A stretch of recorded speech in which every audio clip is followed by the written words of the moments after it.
Justin Zara u Wayne Pisani, it-tnejn li huma għandhom 34 sena, ingħataw sentenza ta' ħabs wara li fil-qorti ammettew li kellhom fil-pussess tagħhom droga li kienet intenzjonata biex tiġi traffikata. Fit-tfittxijiet li għamlet il-pulizija lura fl-2009 fl-appartament tal-imputati nstabu 12 pakkett kokaina, 48 pillola ecstasy u kilogramma ta' droga cannabis. Fil-bidu tal-ġuri, żewġ imputati ammettew għall-akkużi biġjuba kontrihom.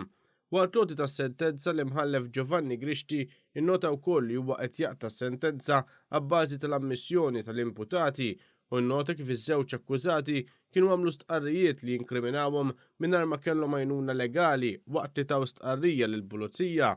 L-imħallef ikkundanna lil Pisani għal 3 snin ħabs u lil Zara għal 3 snin u 6 xhur ħabs. Għal Zara deru l-avukati Dean Healy u Veronique Dalli filwaqt li Pisani kellu lil Kathleen Kallejja tirrappreżentah. Raġel ta' 40 sena minn Ħażabbar baqa' jinżamm arrestat wara li tressaq il-qorti mhix li ġabruħu b'mod vjolenti ma' ommu uħtu.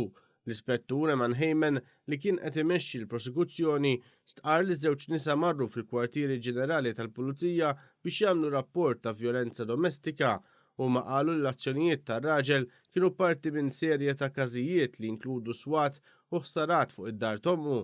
L-ispettur spjega kif ir-raġel kien xurban u prova jaqbad ġlieda mal-allegat vittma u ma rrappurtawx biex ma jerġax ikun arrestat minħabba li huwa kien ingħata l-ħelsien mill-arrest fuq każ ieħor.